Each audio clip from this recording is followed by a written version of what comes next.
ಜ್ಯೋತಿಷ್ಯ ಶಾಸ್ತ್ರದ ಪ್ರಕಾರ 12 ವರ್ಷಗಳ ನಂತರ ಗುರುವು ತನ್ನ ಸಂಚಾರದ ಮೂಲಕ ಗಜಲಕ್ಷ್ಮಿ ರಾಜಯೋಗವನ್ನು ರೂಪಿಸಲಿದ್ದಾರೆ. ವೈದಿಕ ಜ್ಯೋತಿಷ್ಯದಲ್ಲಿ ಗುರುವನ್ನು ಸಮೃದ್ಧಿ, ಖ್ಯಾತಿ, ಜ್ಞಾನ ಮತ್ತು ಸಂತೋಷದ ಅಂಶವೆಂದು ಪರಿಗಣಿಸಲಾಗುತ್ತದೆ.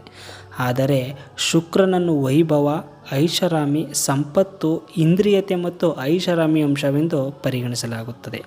ಆದ್ದರಿಂದ ಈ ಎರಡು ಗ್ರಹಗಳು ಸಂಯೋಗದಲ್ಲಿರುವಾಗ ಈ ಕ್ಷೇತ್ರಗಳ ಮೇಲೆ ವಿಶೇಷ ಪರಿಣಾಮ ಕಂಡುಬರುತ್ತದೆ.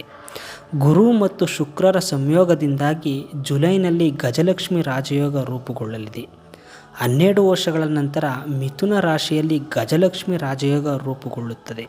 ಇದರಿಂದಾಗಿ ಕೆಲವು ರಾಶಿಗಳಿಗೆ ಒಳ್ಳೆಯ ದಿನಗಳು ಪ್ರಾರಂಭವಾಗಬಹುದು. ಇದರೊಂದಿಗೆ ಈ ರಾಶಿಗಳಿಗೆ ಹಠಾತ್ ಹಣದ ಲಾಭ ಮತ್ತು ಪ್ರಗತಿಯ ಸಾಧ್ಯತೆಗಳಿವೆ.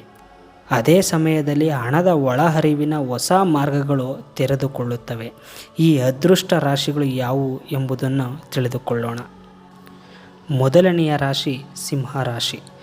ಗಜಲಕ್ಷ್ಮಿ ರಾಜಯೋಗವು ನಿಮಗೆ ಅದೃಷ್ಟ ಹೊತ್ತು ತರಲಿದೆ. ಏಕೆಂದರೆ ಗುರುವು ನಿಮ್ಮ ರಾಶಿಚಕ್ರದ ಆದಾಯ ಸ್ಥಾನದಲ್ಲಿ ಏರುತ್ತಾನೆ. ಆದ್ದರಿಂದ ನಿಮ್ಮ ಆದಾಯದಲ್ಲಿ ಅಗಾಧ ಹೆಚ್ಚಳವಾಗಬಹುದು. ಇದರೊಂದಿಗೆ ನಿಮ್ಮ ವ್ಯಕ್ತಿತ್ವವು ಸುಧಾರಿಸುತ್ತದೆ. ನಿಮ್ಮ ಸಂಗಾತಿಯೊಂದಿಗಿನ ನಿಮ್ಮ ಸಂಬಂಧವು ಬಲಗೊಳ್ಳುತ್ತದೆ. ಇದರೊಂದಿಗೆ ನಿಮ್ಮ ಸಂಗಾತಿಯು ಪ್ರಗತಿ ಹೊಂದಬಹುದು.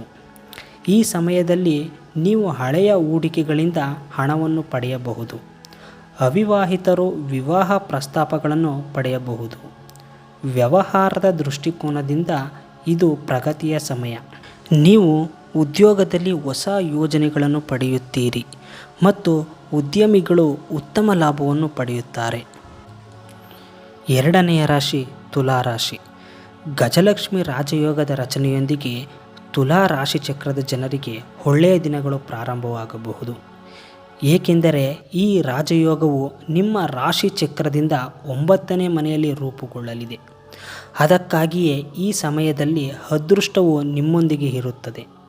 ಅಲ್ಲದೆ ಬಾಕಿ ಇರುವ ಕೆಲಸಗಳು ಪೂರ್ಣಗೊಳ್ಳುತ್ತವೆ. ನೀವು ಸಣ್ಣ ಅಥವಾ ದೀರ್ಘ ಪ್ರವಾಸಕ್ಕೆ ಹೋಗಬಹುದು. ಅಲ್ಲದೆ ವಿದ್ಯಾರ್ಥಿಗಳು ಮತ್ತು ಸ್ಪರ್ಧಾತ್ಮಕ ಪರೀಕ್ಷೆಗಳಿಗೆ ತಯಾರಿ ನಡೆಸುತ್ತಿರುವ ಜನರಿಗೆ ಸಮಯವು ಅನುಕೂಲಕರವಾಗಿದೆ. ಆಸ್ತಿಯಿಂದ ಲಾಭದ ಸಾಧ್ಯತೆಗಳಿವೆ ಮತ್ತು ಕುಟುಂಬದ ವಿವಾದಗಳನ್ನು ಪರಿಹರಿಸಬಹುದು. ಈ ಸಮಯದಲ್ಲಿ ನೀವು ಧಾರ್ಮಿಕ ಅಥವಾ ಶುಭ ಕಾರ್ಯಕ್ರಮಗಳಲ್ಲಿ ಭಾಗವಹಿಸಬಹುದು. ಮೂರನೆಯ ರಾಶಿ ಮೀನ ರಾಶಿ. ಗಜಲಕ್ಷ್ಮಿ ರಾಜಯೋಗದ ರಚನೆಯಿಂದಾಗಿ ಮೀನ ರಾಶಿಯವರ ಆರ್ಥಿಕ ಸ್ಥಿತಿ ಸುಧಾರಿಸುತ್ತದೆ.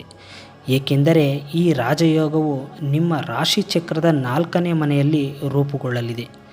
ಆದ್ದರಿಂದ ನಿಮ್ಮ ಸೌಕರ್ಯಗಳು ಮತ್ತು ಸೌಲಭ್ಯಗಳು ಹೆಚ್ಚಾಗುತ್ತವೆ. ಇದರೊಂದಿಗೆ ನೀವು ವ್ಯವಹಾರ ಜೀವನದಲ್ಲಿ ಯಶಸ್ಸನ್ನು ಪಡೆಯುತ್ತೀರಿ. ಹೊಸ ವಹಿವಾಟುಗಳಿಂದ ನೀವು ಪ್ರಯೋಜನ ಪಡೆಯುತ್ತೀರಿ. ಕುಟುಂಬ ಜೀವನದಲ್ಲಿ ಸಂತೋಷ ಮತ್ತು ಶಾಂತಿ ಇರುತ್ತದೆ.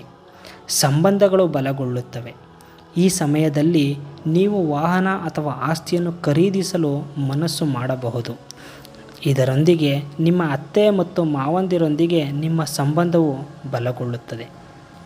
ಜ್ಯೋತಿಷ್ಯ ಸಂಬಂಧಪಟ್ಟ ಮತ್ತಷ್ಟು ವಿಶೇಷ ಮಾಹಿತಿಗಳಿಗಾಗಿ ವಾಹಿನಿಯನ್ನು ತಪ್ಪದೇ ಸಬ್ಸ್ಕ್ರೈಬ್ ಮಾಡಿಕೊಳ್ಳಿ.